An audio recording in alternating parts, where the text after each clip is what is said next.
So today we are going to start a brand new topic that's called as magnetism. Let me first give you a brief introduction of the magnetism. In 500 AD, Greeks knew some rocks that could attract small bits of iron. These rocks were rich in magnesium, that's magnesium oxide, and this is the origin of the word magnetism. This is the wire from the word magnetism comes. These rocks also contained iron oxide and were called as magnetite. In 1100 AD, Chinese used these magnetites, thin needles of these magnetites, to form compasses. Compass that you know that we use to find out the direction, north and south direction. So they were made by Chinese by using the small needle-shaped magnetites. In 1300 AD, it was further discovered that these magnetites have two poles of strong attraction or repulsion. इनमें दो points ऐसे होते हैं जहाँ पे attraction या repulsion बहुत ज़्यादा स्ट्रांग होती हैं, जिनको हम आज north pole and south pole कहते हैं. And it was further discovered that like poles repel each other, whereas unlike poles attract each other. In 1600 AD, William Gilbert discovered that Earth behaves like a huge magnet, and he was the first to map out the magnetic field of the Earth by using compass needles. When a magnetite is suspended in response to the Earth's magnetic field, it rotates and aligns itself such that one of its poles points towards the North Canada, and that pole is named as North Pole. The other pole is named as South Pole. So since the North Pole of magnet points towards North Canada, the South Pole of the Earth's magnet, since Earth behaves as a huge magnet, the South Pole of the Earth's magnet should be towards North Canada because unlike poles attract each other. Further, there is a basic and huge difference between the electricity and magnetism. In electricity, we have two poles, that is positive pole and negative pole, positive charge and negative charge, and we have choice to choose any of these two poles. हम positive charge भी consider कर सकते हैं separately, negative charge भी consider कर सकते हैं separately, but in magnetism we don't have this choice. Magnetic poles always come in pairs, that is magnetic isolated pole do not exist. Okay, let's begin with Orsted's experiment and its implication. So in 1819 AD, a Danish physicist made a crucial discovery which linked electricity and magnetism together. So before 1819 AD, it was thought that electricity and magnetism are the two separate branches of the physics. Electricity was related to the charges, whereas magnetism was thought to be an intrinsic property of some materials called as permanent magnets. So this discovery, this Orsted's experiment, this discovery linked electricity and magnetism together. He discovered that a magnetic needle responds to current in wires. So this was the experiment. In experiment he discovered that कि जब हम किसी wire के through current pass करते हैं तो जो magnetic needle होती है, मैग्नेटिक नीडल स्मॉल मैग्नेट होता है, परमानेंट मैग्नेट, वो मैग्नेटिक नीडल जो होती है वो रेस्पॉन्ड करती है उससे, वो डिफ्लेक्ट होती है, उस पर फोर्स एक्सर्ट होता है. So it means, so this just like this, ये हमारे पास वायर है and this the current I flowing through it. So this is magnetic needle. जब ये करंट इस वायर के थ्रू फ्लो होता है, जब ये करंट इस वायर के थ्रू फ्लो होता है जस्ट लाइक दिस, आप देख सकते हैं मैग्नेटिक नीडल डिफ्लेक्ट होती है. सो ऑर्स्टेड कंक्लूडेड दैट कि ये जो मैग्नेटिक नीडल है ये डिफ्लेक्ट इसलिए होते हैं क्योंकि ये जो करंट जब इस वायर के थ्रू फ्लो होता है वो करंट एक मैग्नेटिक फील्ड प्रोड्यूस करता है और वो मैग्नेटिक फील्ड इस मैग्नेटिक नीडल पे फोर्स एक्सर्ट करता है. So in response to that magnetic field this magnetic needle deflects. So it is not only those permanent magnets that produce the magnetic field. A current in the wire also produces magnetic field, and current in the wire is due to charges in motion. So charges in motion they also produce magnetic field. So in this way electricity they also produce electric field and they also produce magnetic field. So in this way electricity and magnetism was linked by this crucial discovery, by this famous experiment. Now let's move over to implications of the Orsted's experiment. तो Orsted experiment की क्या implications हैं? What do we expect? The first implication is magnetic field of a current carrying conductor. एक current carrying conductor magnetic field produce करता है. So हम देखेंगे किस तरह का magnetic field होगा इसका. सो इसमें मैंने दो करंट कैरिंग कंडक्टर्स कंसिडर किए हैं. ये एक करंट कैरिंग कंडक्टर है सो जो that goes perpendicularly into the screen. ये जो यहाँ पे क्रॉस दिखा हुआ है इसमें यहाँ पे मैंने दिखाया है करंट इनटू द पेज. सो ये जो यहाँ पे है ये एक्चुअली वायर है जो परपेंडिकुलरली इनटू द पेज आ रही है. करंट पेज के अंदर जा रही है परपेंडिकुलरली और जो करंट वो इनवर्ड्स है. और इसमें अगर आप देखिए ये जो है this is the notation for current out of the page. तो यहाँ पे एक वायर है जो परपेंडिकुलरली थ्रो हो रही है, परपेंडिकुलरली पास हो रही है थ्रू द पेज और जो करंट है वो बाहर की तरफ आ रहा है. तो ये हमने मैग्नेटिक नीडल्स इनके साइड में रखे हुए थे. ये नॉर्थ पोल है, ये साउथ पोल है. तो इसके आसपास भी मैग्नेटिक नीडल्स रखी हुई थी.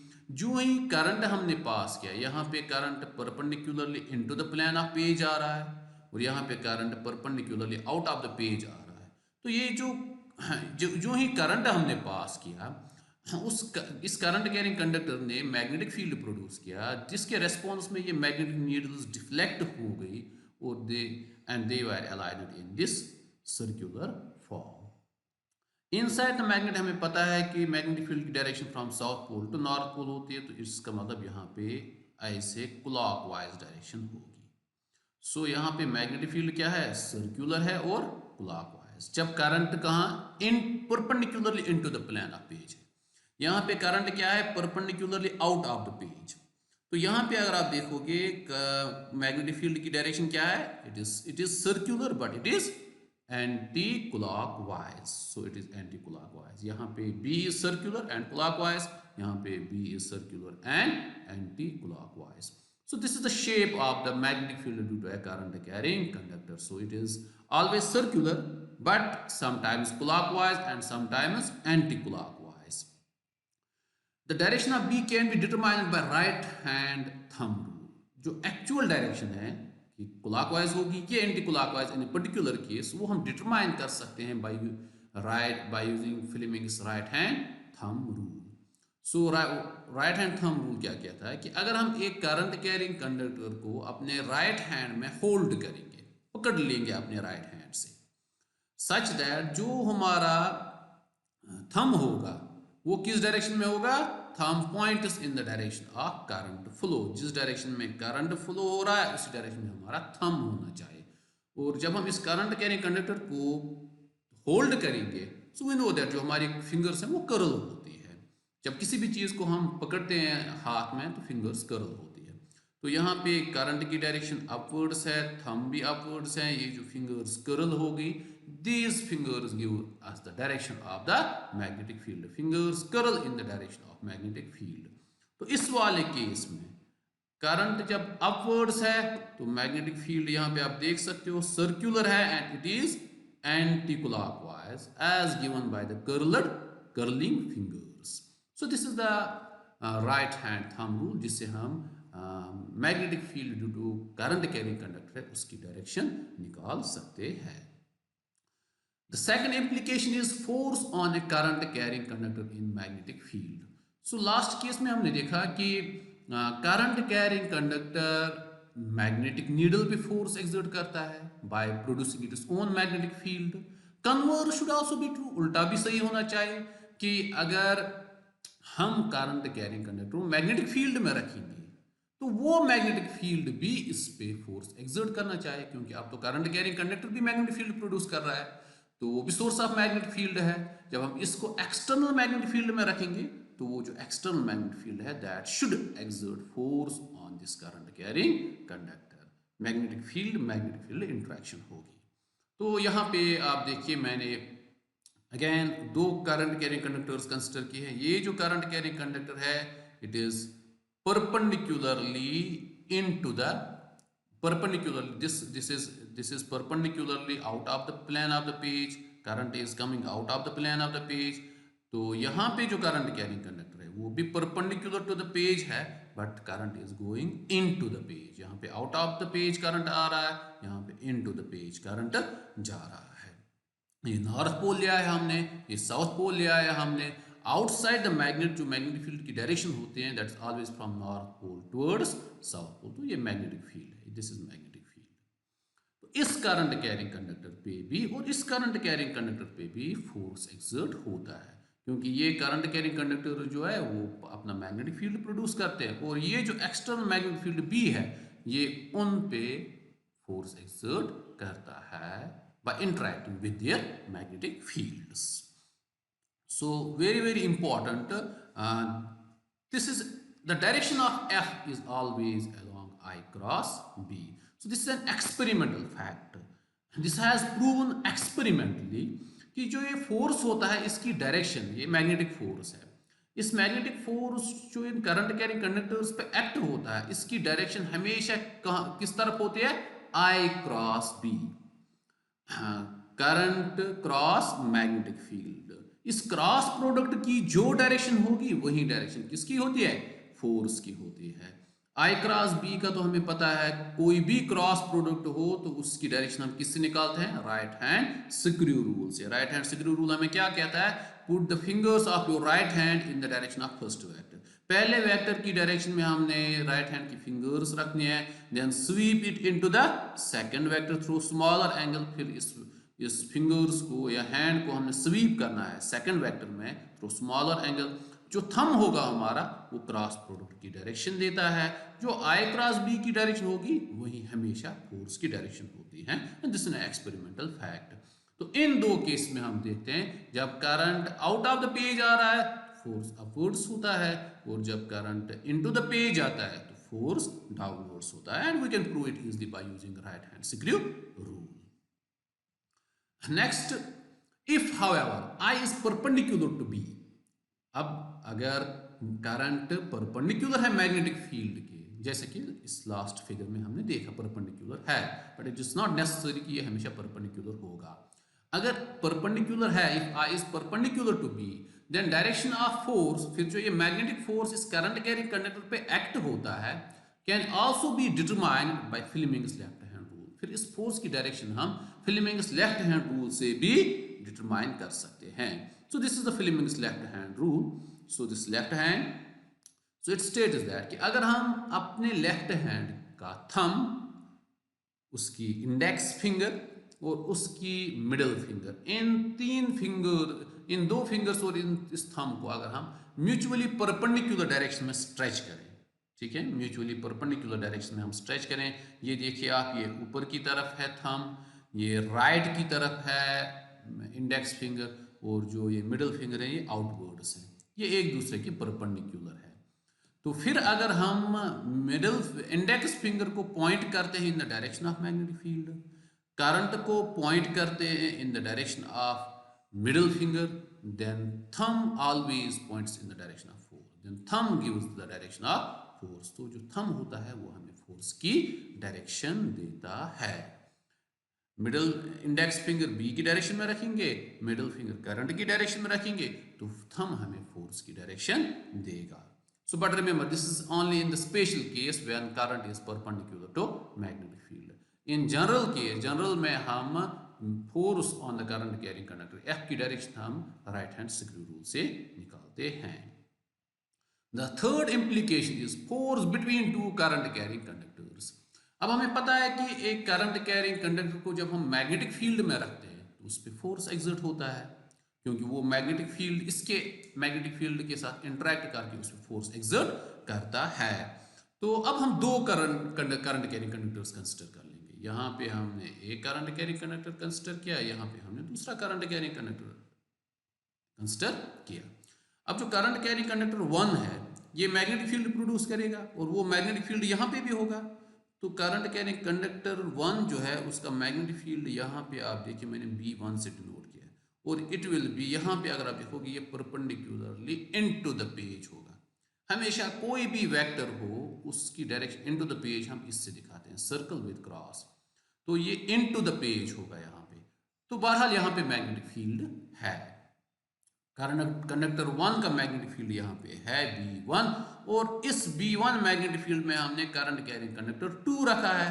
तो इसलिए ये B1 इस करंट कैरिंग कंडक्टर 2 पे फोर्स एक्सर्ट करेगा, और वो फोर्स F21 है, force on conductor 2 due to conductor 1, और इसकी डायरेक्शन अपवर्ड्स होगी। क्यों अपवर्ड्स होगी? क्योंकि करंट टुवर्ड्स राइट है, मैग्नेटिक फील्ड इनवर्ड्स है। अगर आप अपना लेफ्ट हैंड रूल यूज करेंगे, magnetic field inwards, current right, thumb will be upwards. तो इस मैग्नेटिक फोर्स की डायरेक्शन F21 यानी force on conductor 2 due to conductor 1, इसकी डायरेक्शन अपवर्ड्स होगी। कन्वर्सली अगर आप देखेंगे कंडक्टर 2 भी मैग्नेटिक फील्ड प्रोड्यूस करेगा, और वो यहाँ पे भी होगा, बाकी पॉइंट्स पे भी होगा, बट यहाँ पे भी होगा। यहाँ पे मैंने B2 इसका नाम रखा है। अगर आप right hand thumb rule use करोगे तो आप देखोगे ये परपेंडिकुलरली आउटवर्ड्स होगा। यहाँ पे इसकी डायरेक्शन क्या होगी? Perpendicularly outwards. You can use right hand thumb rule, कर लेंगे यहाँ पे कर लेंगे, आउटवर्ड्स आएगा तो मैग्नेटिक फील्ड की डायरेक्शन अपवर्ड्स होगी, परपेंडिकुलरली आउटवर्ड्स। अब इस मैग्नेटिक फील्ड B2 में क्या है? कंडक्टर करंट कैरिंग कंडक्टर 1 है, तो ये B2 इस पे फोर्स एक्सर्ट करेगा। तो वो उस फोर्स की डायरेक्शन क्या होगी? आप अगेन अपना लेफ्ट हैंड रूल यूज कर सकते हैं। मैग्नेटिक फील्ड क्या है? आउटवर्ड्स है। करंट क्या है? टुवर्ड्स राइट है। तो फोर्स की डायरेक्शन क्या होगी? डाउनवर्ड्स होगी, and it is F12। So this is force on conductor 1 due to conductor 2, क्योंकि जो मैग्नेटिक फील्ड B2 है वो किस कंडक्टर का है? कंडक्टर 2 का है। इसलिए ये कंडक्टर 2 कंडक्टर 1 पे फोर्स एक्सर्ट कर रहा है। तो आप देख रहे हैं कि they are exerting force upon each other and towards each other, so there is attraction. वहां पे क्या होगी? अट्रैक्शन होगी। और अगर हम करंट्स की डायरेक्शन, अगर हम एक करंट की डायरेक्शन इन्वर्ट करते हैं तो वहां पे रिपल्शन होता है फिर। तो इसलिए हम कह सकते हैं like currents attract each other wire as unlike currents repel each other. So next, fourth implication is force on moving charged particle in magnetic field. Again, जब एक moving charged particle magnetic field के through pass होता है तो उस पे भी force, magnetic force act होना चाहिए, क्योंकि जब ये मूविंग चार्ज जब चार्ज मूव करता है that constitutes current. So moving charge equivalent to current carrying conductor. हमें पता है करंट कैरिंग कंडक्टर जब हम एक्सटर्नल मैग्नेटिक फील्ड में रखते हैं तो उस पर फोर्स एक्सर्ट होता है। अब moving charge it is equivalent to current carrying conductor, तो इस पर भी मैग्नेटिक फोर्स एक्ट होना चाहिए। तो यहाँ पे हमने एक चार्जड पार्टिकल लिया Q, इसको हमने कोऑर्डिनेट सिस्टम असाइन किया, ओरिजिन पे रखा इसको, x axis, y axis, z axis. तो let this be the direction of magnetic field. Suppose magnetic field y direction में है, और ये let this be the direction of motion of the charged particle. So charged particle moves along this velocity v and with velocity v. So suppose velocity makes angle theta with magnetic field B. तो जब ये इस direction में velocity की direction में move करेगा so it will constitute current. तो ये मैग्नेटिक फील्ड B इस पे फोर्स एक्सर्ट करेगा।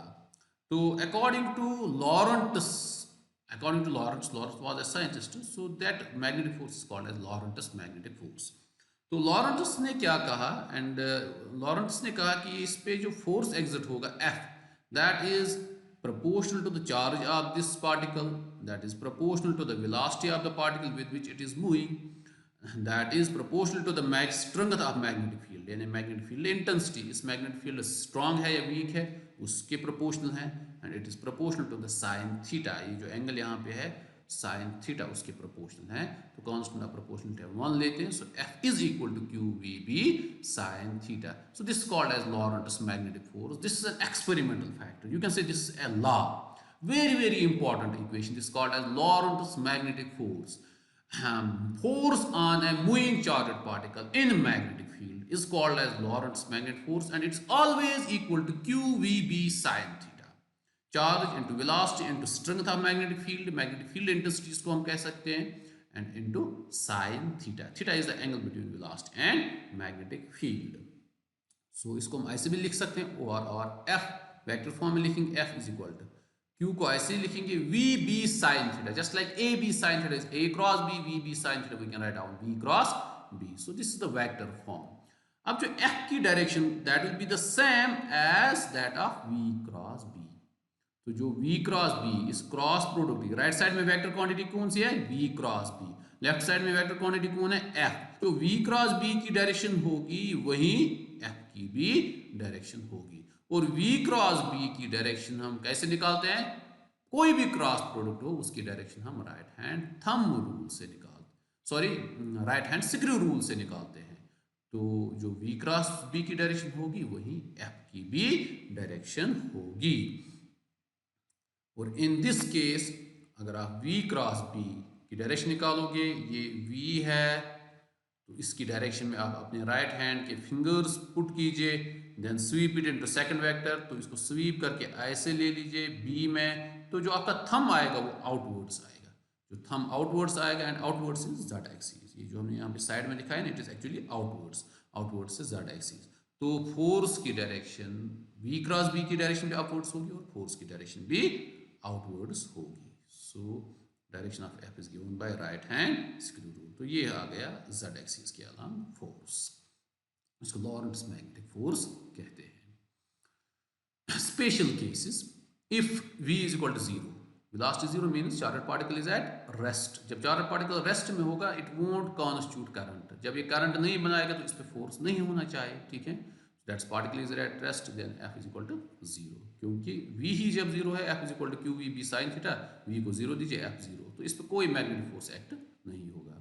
If theta is equal to 0 degree, theta is equal to 0 degree means velocity is in the direction of magnetic field. क्योंकि theta तो velocity और magnetic field के V और B के दरमियान एंगल है.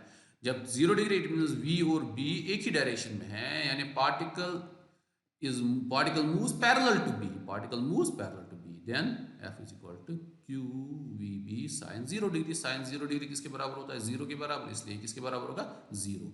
Again no magnetic force acts on the charged particle. So अगर charged particle parallel to the magnetic field move करता है तो इस पे कोई फोर्स एक्ट नहीं होता है. If theta is equal to 180 degree, 180 degree means, last figure थोड़ा याद कीजिए.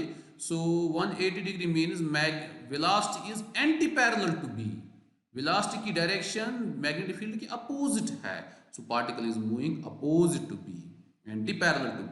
Then F is equal to QVB sine, वहाँ पे 180 डिग्री होना चाहिए, मैंने 0 डिग्री लिखा है, so it is actually 180 degree. And sin 180 degree भी 0 होता है, तो it is 0. Again, no magnetic force acts on it. And then if theta is equal to 90 degree, perpendicular, यानी मैग्नेटिक फील्ड हमने y एक्सिस के along लिया है, तो वेलोसिटी किस एक्सिस के अलोंग होगी? x एक्सिस के अलोंग होगी. तब इनके दरमियान थीटा 90 डिग्री बनेगा. जब थीटा 90 डिग्री होगा, that is particle moves perpendicular to B, then F is equal to QVB sin 90 degree. sin 90 degree क्या होता है? 1. So it is QVB only, and QVB only, that's the maximum. उस time maximum force act होगा. क्योंकि ये maximum क्यों होगा? क्योंकि ये साइन थीटा जो है ना, यहाँ पे QVB साइन थीटा है. साइन थीटा का मैक्सिमम वैल्यू तभी होता है जब 90 डिग्री एंगल होगा, और जब साइन थीटा का मैक्सिमम वैल्यू होगा उस टाइम फोर्स का भी मैक्सिमम वैल्यू होगा. तो इस टाइम क्या होगा? Maximum force acts on the charged particle. In the special case of theta is equal to 90 degree. अब ये जो स्पेशल केस आ गया जिसमें हमें पता है वेलोसिटी और मैग्नेटिक फील्ड परपेंडिकुलर होते हैं, इनके दरमियान एंगल 90 डिग्री होता है. The direction of magnetic force F can also be determined by Fleming's left hand rule as explained below. तो इस केस में हम फ्लेमिंग्स लेफ्ट हैंड रूल को भी यूज कर सकते हैं to find out the direction of magnetic force on the charged particle. So this is the Fleming's left hand rule. This same कि अगर हम अपने लेफ्ट हैंड का थंब, उसकी इंडेक्स फिंगर और उसकी middle finger mutually perpendicular direction में stretch करते हैं, आप देख सकते हो थंब अपवर्ड्स हैं, magnetic field middle finger sorry index finger towards right है और मिडल फिंगर आउटवर्ड्स है। ये एक्चुअली आउटवर्ड्स है, आउट ऑफ द पेज है, आउट ऑफ द स्क्रीन है ये। तो अगर इंडेक्स फिंगर को हम मैग्नेटिक फील्ड की डायरेक्शन में रखते हैं और मिडल फिंगर को हम वेलोसिटी की डायरेक्शन में रखते हैं, तो जो थंब होता है, थंब हमें मैग्नेटिक फोर्स की डायरेक्शन देता है। सो डेफिनेशन ऑफ बी, अब हम बी को डिफाइन कर सकते हैं। This very very important. B is called as magnetic field intensity. जिस तरह हमें इलेक्ट्रोस्टैटिक्स में हमने पढ़ा इलेक्ट्रिक फील्ड इंटेंसिटी, इस तरह हमें यहाँ पे है मैग्नेटिक फील्ड इंटेंसिटी भी, यानी स्ट्रेंथ ऑफ मैग्नेटिक फील्ड। इसको हम मैग्नेटिक फ्लक्स डेंसिटी भी कहते हैं। यूजुअली हम इसको ज़्यादातर मैग्नेटिक फ्लक्स डेंसिटी ही कहते हैं instead of magnetic field intensity. इसको हम ज़्यादातर मैग्नेटिक फ्लक्स डेंसिटी कहते हैं। वहाँ पे हमें electric field intensity electric field की स्ट्रेंथ देता है, यहाँ पे हमें magnetic flux density magnetic field की स्ट्रेंथ देता है। बट इसको हम इलेक्ट्रिक फील्ड इंटेंसिटी की तरह डिफाइन नहीं कर सकते। अगर आपको याद होगा, इलेक्ट्रिक फील्ड इंटेंसिटी को हमने डिफाइन किया था as electric force experienced by unit positive test charge, unit positive test charge. तो वहां पे हमने एक कूलम पॉजिटिव चार्ज लिया था। जब हम उसको एक पॉइंट पे रखते हैं, जितना उस पर फोर्स एग्जर्ट होता है, उस फोर्स को हम कहते हैं electric field intensity at that point. अब इसको क्यों नहीं हम डिफाइन कर सकते हैं वैसे? क्योंकि हमारे पास मैग्नेटिक मोनोपोल एग्जिस्ट नहीं होता है। हम यहाँ पे टेस्ट पोल लेंगे, अगर नॉर्थ पोल को लेंगे तो साउथ पोल भी साथ आ जाएगा, अगर साउथ पोल को टेस्ट पोल लेंगे तो नॉर्थ पोल भी साथ आ जाएगा। क्योंकि वहाँ पे तो पॉजिटिव चार्ज और नेगेटिव चार्ज सेपरेट एग्जिस्ट होते हैं, तो इसलिए हमने लिया force on unit positive test charge. वहाँ पे हम यूनिट पॉजिटिव टेस्ट चार्ज ले सकते हैं, सेपरेट पॉजिटिव चार्ज ले सकते हैं। लेकिन यहाँ पे अगर हम सोचेंगे कि चलो हम टेस्ट पोल नेगेटिव नॉर्थ पोल को ले लेंगे, लेकिन उसके साथ साथ साउथ पोल खुद भी आ जाता है, क्योंकि magnetic monopole does not exist. तो इसलिए हम इसको किसी दूसरे तरीके से डिफाइन करते हैं। तो from Lorentz magnetic force we have, तो लॉरेंट्स मैग्नेटिक फोर्स से अगर आप बी देखोगे वो किसके बराबर आएगा? F is equal to q v sine theta. तो इस इक्वेशन में हम क्या करते हैं? Q को 1 कूलम रखते हैं if charge of the particle is 1 coulomb, if velocity is 1 metre per second and theta is 90 degree. Remember, theta is 90 degree का मतलब क्या हुआ? वेलोसिटी और मैग्नेटिक फील्ड के दरमियान 90 डिग्री एंगल है, यानी particle moves perpendicular to the magnetic field at that point. Then B is equal to F, ये भी 1 है, ये भी 1 है। थीटा 90 डिग्री जब हम लिखेंगे, साइन 90 डिग्री क्या होता है? 1, तो B is equal to F। So ऐसे हम डिफाइन कर सकते हैं magnetic flux density. So magnetic flux density at a point can be defined as the magnetic force. Magnetic flux density एक पॉइंट पे उस मैग्नेटिक फोर्स के बराबर है जो मैग्नेटिक फोर्स एक चार्जड पार्टिकल पे उस पॉइंट पे एक्ट होता है। जिस चार्जड पार्टिकल का वैल्यू कितना है, जिस चार्जड पार्टिकल का चार्ज कितना है? 1 कूलम, और जो मूव कर रहा है किस वेलोसिटी से? 1 मीटर पर सेकंड से, और किस डायरेक्शन में? Perpendicular to the magnetic field. उस टाइम उस चार्जड पार्टिकल पे जो मैग्नेटिक फोर्स एक्ट होगा, that magnetic force is equal to magnetic field intensity और मैग्नेटिक फ्लक्स डेंसिटी। तो यही हमने यहाँ पे लिखा है, magnetic flux density B at a point is defined as the magnetic force experienced by a unit charge. Charge का value कितना है? 1 coulomb. Unit charge moving with unit velocity 1 metre per second perpendicular to the magnetic field at that point. तो अगर हमें एक point पे magnetic flux density define करनी, तो हम क्या करेंगे? एक चार्जड पार्टिकल उस पॉइंट पर रखेंगे जिसका चार्ज 1 कूलम होगा, फिर उसको मूव कराएंगे with velocity 1 metre per second, किस डायरेक्शन में? Perpendicular to the magnetic field. फिर जो उस पे फोर्स एक्ट होगा, that force will be equal to magnetic field density at that point. So this is the definition of the magnetic flux density. The SI unit of B is Tesla. तो B का जो magnetic flux density का जो SI unit है वो Tesla है। Scientist थे, उनके नाम पे है टेस्ला, सिंबल इज T।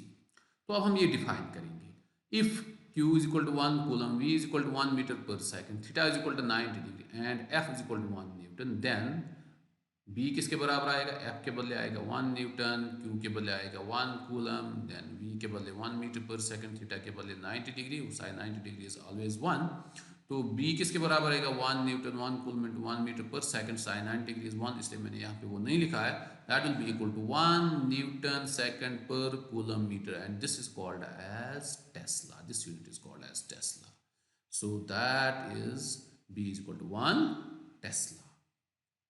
तो अब हम 1 टेस्ला डिफाइन कर सकते हैं कि तब जाके हम कह सकते हैं किसी पॉइंट पे मैग्नेटिक फ्लक्स डेंसिटी 1 टेस्ला है अगर उस पॉइंट पे एक चार्जड पार्टिकल जिसका चार्ज 1 कूलम है और जो वेलोसिटी 1 मीटर पर सेकंड से मूव करता है perpendicular to the magnetic field, उस पे अगर 1 न्यूटन फोर्स एक्ट होता है, 1 न्यूटन मैग्नेटिक फोर्स एक्ट होता है, फिर उस पॉइंट पे मैग्नेटिक फ्लक्स डेंसिटी कितनी होगी 1 टेस्ला। आई एम रिपीटिंग, अगर एक पॉइंट पे हमने एक चार्जड पार्टिकल जिसका चार्ज 1 कूलम है वो रखा है, फिर उसको 1 मीटर पर सेकंड वेलोसिटी से मूव कराते हैं हम किस डायरेक्शन में, perpendicular to the magnetic field move कराते हैं, फिर अगर उस पे 1 न्यूटन मैग्नेटिक फोर्स एक्ट होता है, मूव करने से अगर उस पे 1 न्यूटन मैग्नेटिक फोर्स एक्ट होता है, तो उस पॉइंट पे जो मैग्नेटिक फ्लक्स डेंसिटी होगी वो कितनी होगी 1 टेस्ला। इसको हम ऐसे डिफाइन कर सकते हैं, the magnetic flux density B at a point is said to be 1 tesla if a charge of 1 coulomb moving with velocity 1 meter per second perpendicular to the magnetic field experience a force of 1 Newton at that point. Next, the CGS unit of B is Gauss, तो जो CGS unit है magnetic flux density का वो Gauss है और 1 tesla is equal to 10 raised power 4